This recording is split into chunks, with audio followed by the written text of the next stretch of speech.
Hello friends, welcome to প্রতিভাস kitchen and blog. Welcome to my channel. দেখো, আমি আজকে চলে যাচ্ছি গয়াতে। তো গয়া যাব বলে এখন ট্রেনে উঠে পড়েছি, আর ট্রেনে করে চলে এসেছি দমদম, মানে দমদম মেট্রো স্টেশন থেকে। অ্যাকচুয়ালি মেট্রো নিয়ে চলে যাব এখান থেকে হাওড়া একবারে ডিরেক্ট, কিন্তু দেখা যাক যে এখান থেকে মেট্রোটা পেয়ে যায় কি না। অ্যাকচুয়ালি এখান থেকে এসপ্ল্যানেড যাব, আর এসপ্ল্যানেড থেকে ওখান থেকে হাওড়া যাব, কিন্তু টাইমটা হচ্ছে 9:30টার মধ্যে যেতে হবে। এবার আমাদের অনেকটা লেট হয়ে গেছে, তো সেখান থেকে মনে হচ্ছে না যে ট্রেনটা পাবো। তো এবার চলো দেখা যাক কী হয়। দেখো, আমি মেট্রোতে উঠে পড়েছি এবং মেট্রোটা কিন্তু যথেষ্টই ফাঁকা। এই টাইমটা অফিসের টাইম, আর অফিসের পর ছুটির পর কিন্তু যথেষ্টই ভিড় থাকে, তবে আজকে হয়তো লাকিলি ভিড়টা নেই। যাই হোক, দেখতেই পাচ্ছ চলে এসেছি এখানে এসপ্ল্যানেড মেট্রো স্টেশনে, কিন্তু অ্যাজ ওয়েল হলো না, মানে মেট্রোটা পেলাম না, বুঝলে। তো এবার এখান থেকে আমরা ওপরে চলে যাবো, আর ওপরে গিয়ে ওখান থেকে বাসে করেই হাওড়া চলে যাব, কারণ বেশি দূর না, একদম 10 থেকে 15 মিনিটের মধ্যে হাওড়া স্টেশন পৌঁছে যাব। তো এই ওপরে চলে এলাম, আর এখান থেকে বাসে করেই চলে যাব বলে চিন্তা করছি। যেখানে 15 টাকা ভাড়া দিয়ে আমি পৌঁছে যাব, সেখানে কেন বেকার ওয়েট করতে যাব, তাই না? সেই জন্য আর হচ্ছে ট্যাক্সি করলাম না, জাস্ট আমাদের কাছে লাগেজও সেরকম আহামরি নেই, তো এই জন্য হাওড়া স্টেশন চলে এসেছি।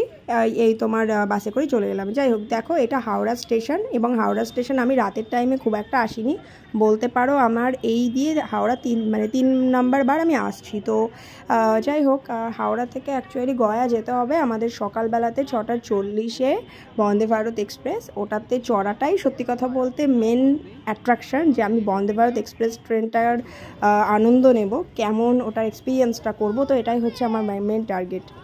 হাওড়া তো সবসময় জনবহুল থাকে, আর রাতের টাইমটা একদম চকচকে ঝকঝকে হাওড়া। তো হাওড়া স্টেশনে একটুখানি সময় স্পেন্ড করলাম।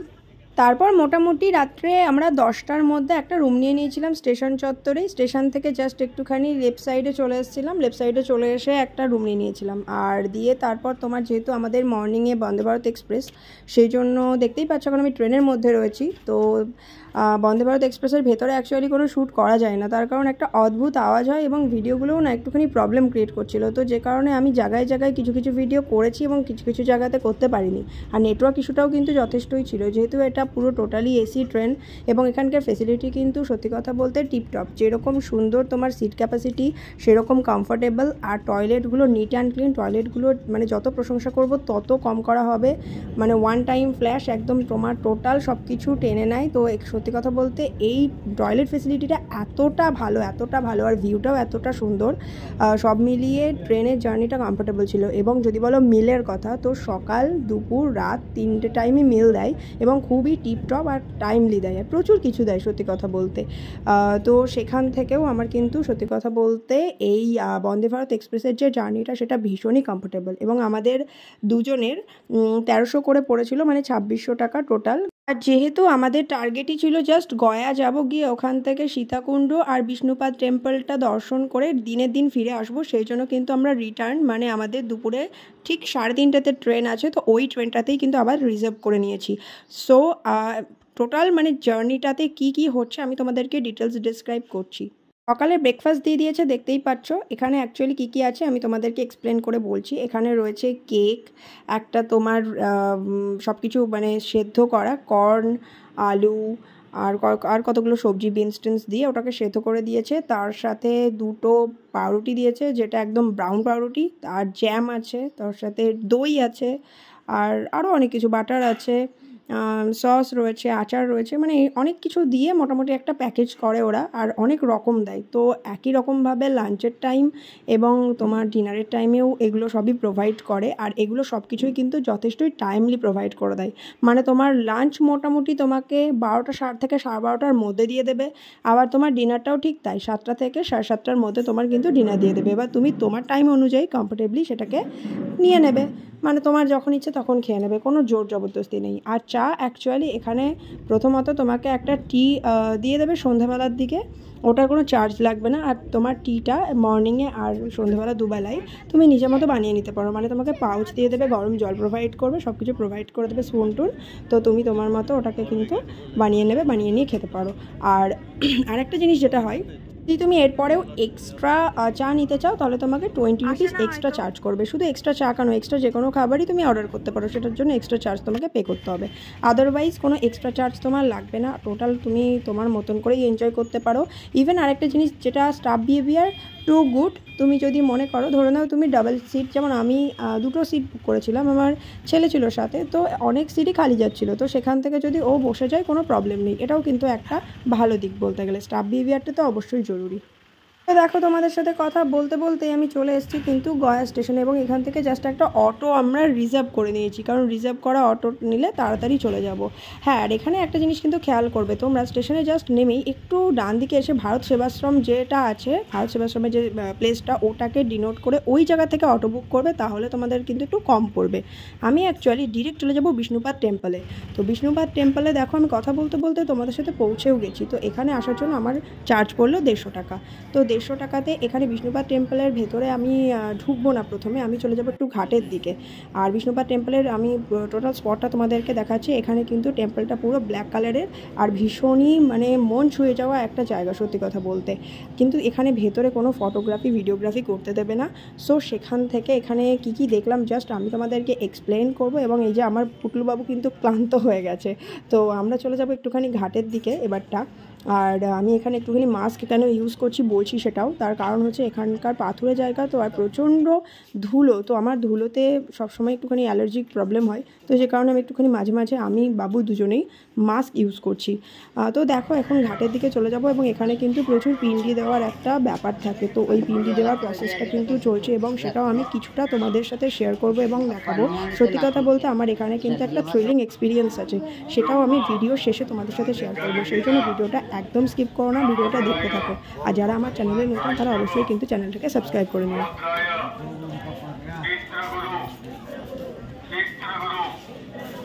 महाराष्ट्र वाले गुरु जी को बच्चू भाई को वस्त्रदान दिया, आश्रदान दिया, गौदान दिया, स्वर्गदान दिया, दान दिया, स्वर्ग को प्राप्ति करना।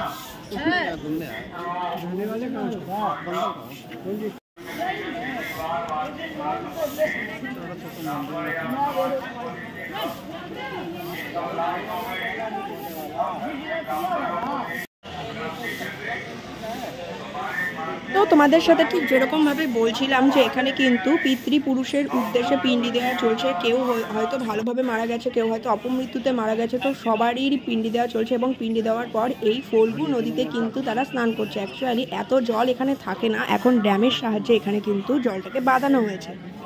আর এখানে বালি খুললেই জল ওঠে। সত্যি কথা বলতে এটা আমি আগেই শুনেছিলাম ঠাম্মার কাছে, তো সেটাই এখানে এসে এক্সপিরিয়েন্স করলাম। তবে এখন নতুন করে ড্যামের পাশটাতে এই সাধারণ মানুষের জন্য যারা স্নান করে, মানে এই পিণ্ডি দেওয়ার পর, তো সেখানে তাদের জন্য একটুখানি জলটাকে ভালো করে জমানো হয়েছে। তো আমরা মোটামুটি স্নান করতে পেরেছি, তবে হ্যাঁ, হাতে করে জল তুলেই মাথায় কিন্তু দিতে লেগেছে। আর এখানে দেখতেই পাচ্ছ অতৃপ্ত আত্মা, মানে যারা অপমৃত্যুতে মারা গেছে তাদের কিন্তু এরকম ফটো টাঙিয়ে পিণ্ডি দেওয়া হয়। শুধু এখানে কেন, এখানে একটা জায়গা আছে যে জায়গাটার নাম হচ্ছে প্রেতশিলা। তো ওই জায়গাটাতে আমার যাওয়ার কোনো ইচ্ছে নেই, সেই জন্য আমি যাবো না, কারণ ওখানে শুনেছি অনেক ভয়ঙ্কর, মানে আরও অনেক ভয়ঙ্কর। তো এইখানে এই বিষ্ণুপাদ টেম্পলটা দর্শন করার পর আমরা চলে যাচ্ছি সীতাকুণ্ডের উদ্দেশ্যে, কারণ সীতাকুণ্ডটা দর্শন করে ওখান থেকেই ডিরেক্ট চলে যাব স্টেশন। তার কারণ হচ্ছে আমাদের কিন্তু 3:30টাতে রিটার্ন ট্রেন আছে। আজকে অ্যাকচুয়ালি ওয়ান ডে জার্নি, মানে আমি গতকাল রাতে সন্ধ্যার ট্রেনে চলে এসেছিলাম হাওড়া, এবং হাওড়াতে রুম নিয়েছিলাম, কারণ সকাল 6:40-এ আমার বন্দে ভারত এক্সপ্রেসটা ধরতে হবে। তো বন্দে ভারত এক্সপ্রেসে করে সকালবেলাতে চলে এসেছি। চলে আসার পর আবার দুপুর 3:30-এর মধ্যে কিন্তু রিটার্ন করছি। তার কারণ আমার এটা একটুখানি এমার্জেন্সি ছিল। এমার্জেন্সি কারণটা কি, সেটা যারা আমার চ্যানেলে কন্টিনিউ দেখছো তারা অন ফিউচার জেনে যাবে। তার কারণ আমি কোনো না কোনো ভিডিওতে অবশ্যই সেই ডিটেলসটা শেয়ার করব। তো দেখতেই পাচ্ছ, তোমাদের সাথে কথা বলতে বলতেই চলে এসেছি কিন্তু সীতাকুণ্ডে। এই সীতাকুণ্ডটাতে এসে সত্যি কথা বলতে মনটা মানে ভরে গেল। এই সামনে ফল্গু নদীর একটা সৌন্দর্য, তারপরে দেওয়ালের এই সুন্দর রাম সীতার মানে চিত্রগুলো, আর এখানকার যে পরিবেশটা এত মনোরম। মানে বিষ্ণুপাদ টেম্পলের ওখানে যথেষ্টই ভিড় ছিল, কিন্তু এই জায়গাটা খুবই শান্তশিষ্ট। আর টোটাল গয়াতেই প্রচুর মন্দির আছে, যেগুলো ছোট ছোট মন্দির, মানে তোমরা একটা জায়গাতেই মোটামুটি 10 থেকে 15টা মন্দির দেখতে পাবে, আলাদা আলাদা ঠাকুরের আলাদা আলাদা জায়গা করা রয়েছে এবং সেখানে প্রত্যেকটা জায়গাতেই একটা জিনিস খুব খারাপ লাগলো, সেটা হচ্ছে এই পান্ডাদের বড্ড ভিড়। মানে এখানে আসো, এখানে টাকা দাও, ওখানে যাও, ওখানে টাকা দাও, এইটা একটু খারাপ লেগেছে। বাকি সব কিছুই ঠিক আছে। তো এখানে আসলে সবার আগে যেটা তোমাদেরকে করতে হবে, চালাকির সাথে কিন্তু এইগুলোকে অ্যাভয়েড করা শিখতে হবে, নইলে কিন্তু খুবই প্রবলেমে পড়বে। আর নিজের পার্স একদম সাবধান, এটা কিন্তু বারবার আমি বলবো, কারণ আমি কখনোই চাইবো না আমার ফলোয়ার্স, আমার ভিউয়ার্স বা কোনো মানুষই এরকম কোনো বিপদে পড়ুক বিদেশ বিভূতিতে গিয়ে। So be careful about your purse. দেখো এর সামনেই কিন্তু এখানেও পিন্ডি দেওয়া চলছে, তো তোমরা এখানেও দেখতে পাবে যে সীতাকুণ্ডতে এসেও এখানে পিন্ডি দেওয়া চলবে কিন্তু।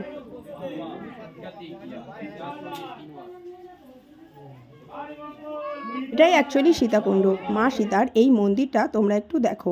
আমি কিছুটা দেখালাম, তার কারণ এখানে কিন্তু ফটোগ্রাফি অ্যালাউড ছিল না। যাই হোক, এর পাশাপাশি তোমাদের সাথে যেরকম বলেছিলাম প্রচুর ছোট ছোট মূর্তি দেখো, আমি একটার পর একটা দেখাচ্ছি। এখানে হনুমান, ভগবান শিব, নারায়ণ, রাম, সীতা, আরও মোটামুটি যত দেবদেবী আছেন কম বেশি অনেককেই এখানে রাখা রয়েছে। তো প্রত্যেকটা জায়গাতেই কিন্তু দর্শন করলাম এবং একদম স্টে করিনি মানে জাস্ট দাঁড়ালেই তোমার কাছে চার্জ করবে, সেটা একটা কিন্তু প্রবলেম। আমাদের এখান থেকে সীতাকুণ্ড দেখাটা কমপ্লিট হয়ে গেল। এবার এখানে আমাদের যে রিজার্ভ করা অটোটা আছে সেটা অ্যাকচুয়ালি আমরা একটু বেশি চার্জেই বুকিং করেছি, তার কারণ এখান থেকে আমাদেরকে সেটা স্টেশন ছেড়ে দেবে, তাই জন্য এটাকে মোটামুটি আমাদের 300 টাকা দিয়ে বুক করতে হয়েছে। যাই হোক, এখানে কিন্তু এই অটো রিজার্ভের ব্যাপারগুলো একটু ভালো করে দেখে নেবেন, এবং তো আপনার কাছে অনেক টাকা বেশি হয়তো চার্জ করবে, সেটাকে আপনাকে কম করাতে হবে একটু কথাবার্তা বলে। আর মোটামুটি এখানে তো হিন্দি ভাষাটাই বেশি চলে, তো আপনি যদি একটু হিন্দিতে কমফোর্টেবল হন তো খুব ভালো, নইলে সেরকম হিন্দিতে কমফোর্টেবল কাউকে যদি সাথে রাখতে পারেন তবে সব ক্ষেত্রে আপনাদের কিন্তু যথেষ্টই সুবিধা হবে। এই ট্রেনের একটা সুবিধা হচ্ছে এক প্রান্ত থেকে আরেক প্রান্ত আপনি আরামসে ট্রেনের ভেতর দিয়েই কিন্তু নিজের সিট পর্যন্ত পৌঁছে যেতে পারেন। আমরা যে বিষ্ণুপাদ টেম্পলটা আজকে দেখতে গেছিলাম সেটাতে অ্যাকচুয়ালি ভগবান বিষ্ণুর পায়ের ছাপ, সেটাই হচ্ছে মেন অ্যাট্রাকশন, অন্য কিছু কিন্তু আর ছিল না। লাকিলি আমার কপাল খুব ভালো ছিল, আমি কিন্তু আরামসে ভগবান বিষ্ণুর পায়ের ছাপটাকে স্পর্শ করতে পেরেছি। দেখুন, গয়াতে বেশিরভাগ মানুষই কিন্তু পিন্ডি দেওয়ার জন্য আসে এবং এক গাদা টাকার চার্জ হয়, আর না হলে এক গাদা টাকা বিনা কারণে খরচ হয়ে যায়। সেই জন্য আপনি প্রতারক হইতে অবশ্যই সাবধান। ভারত সেবাশ্রমের সাথে যোগাযোগ করুন, তাহলে দেখুন গয়ায় পিন্ডি দেওয়ার ক্ষেত্রে আপনার কিন্তু সুবিধা হবে এবং ওরাই কিন্তু ডিরেক্টলি ব্যবস্থা করে দেবে এবং সেটাও যথেষ্টই কম চার্জে। সো এই ব্যাপারটাও কিন্তু খেয়াল রাখবেন। এখানে এসে যেহেতু আমি এই জিনিসটা দেখলাম, সেই জন্য আমি চাইবো ভিডিও মারফত কোনো একজন মানুষের যদি উপকার করতে পারি তাহলে সেটা সব থেকে ভালো। সো দেখতেই পাচ্ছেন, আমি যেরকম বলেছিলাম 3:30-র সময় আমাদের মোটামুটি রিটার্ন ট্রেন আছে, তো সেখান থেকে আমরা কিন্তু ফিরছি। আর এটা হচ্ছে আপনার ইকোনমিক ক্লাস। তো আমরা হচ্ছে নর্মালি বুকিং করেছিলাম, যেরকম আপনাকে বললাম 1300 টাকা পার হেড। তো 1300 টাকা পার হেডে বসা সিট, আর জার্নিটা আহামরি বেশি সময়ের জন্য না, 5 আওয়ার্সের জার্নি। তো এটা কিন্তু যথেষ্ট কমফোর্টেবল ছিল। আর এসিটা এত বেশি ঠান্ডা হয়ে গেছে যে আমি একটুখানি চাদর জড়িয়ে নিয়েছি। আর আমার ছেলেটা একটু বাদে ঘুমিয়ে যাবে, তার কারণ ও সারাদিন যথেষ্ট জার্নি করেছে, সেটা আমি জানি। তো পরন্ত বেলার সূর্যকে সাথে নিয়ে আমরা কিন্তু ফিরে যাচ্ছি হাওড়ার উদ্দেশ্যে। এবং আজকে রাতটা যেহেতু আজকেও আমাদের ফিরতে ফিরতে মোটামুটি বেশ রাত হয়ে যাবে, সেই জন্য হাওড়াতে স্টে করবো না, চলে যাব শিয়ালদাতে। ওখানে কিন্তু রুমগুলো যথেষ্টই বেশি কমফোর্টেবল হাওড়ার থেকে। আর সকালবেলাতে তাড়াতাড়ি ট্রেনটা ধরতেও সুবিধা হবে। তবে 7টার দিককার ট্রেন নেওয়ার ইচ্ছা আছে, দেখা যাক কী করা যায়। যেরকম বলছিলাম, আমার ছেলে কিন্তু একদম টায়ার্ড হয়ে গেছে এবং এখনই মোটামুটি শুয়ে পড়েছে, আর একটু বাদে যে ও ঘুমিয়েও যাবে সেটা নিয়ে আমার কোনো সন্দেহ নেই। যাই হোক, দেখো তোমাদের সাথে কথা বলতে বলতে হাওড়া পৌঁছেও গেছি এবং এখান থেকে এবার কিন্তু শিয়ালদার উদ্দেশ্যে রওনা দেব। হাওড়া স্টেশনে যথেষ্টই ভিড়, সবসময়ই এখানে ভিড় থাকে, যানজট এবং জাঁকজমকপূর্ণ হাওড়া স্টেশন আমার অলওয়েজ ফেভারিট। তবে আমি এখানে খুব একটা আসার সুযোগ পাই না, কারণ আমাদের শিয়ালদাটা কাছে এবং বেশিরভাগ জার্নি শিয়ালদা থেকেই হয়ে যায়। যাই হোক, চলো বাড়ির পথে যাওয়া যাক। কিন্তু অ্যাকচুয়ালি তো বাড়ি আজকে পৌঁছতে পারবো না, তাই জন্য চলে এলাম শিয়ালদারই একটা হোটেলে। এখানে এই হোটেলটাতে মোটামুটি আমাদের আজকে নাইটটুকু স্টে করার জন্য 800 টাকা চার্জ পড়ছে। সো বুঝতেই পারছো, বাচ্চা নিয়ে সবসময় একটুখানি কমফোর্টেবল জার্নি না হলে একদমই হয় না। ভিডিওটা কেমন লাগলো অবশ্যই জানিও। চ্যানেলে নতুন হয়ে থাকলে সাবস্ক্রাইব করতে কিন্তু একদম ভুলো না। পাশে থেকো এইভাবেই, এবং আমি কিন্তু একদম নতুন ভিডিও দিই। আর দেখো, এই হোটেলটার যদি ডিটেলস লাগে তাহলে কিন্তু সেটা আমার কাছে অবশ্যই কমেন্ট বক্সে জানিও, তাহলে আমি কিন্তু তোমাদেরকে ডিটেলসটা দিয়ে দেবো।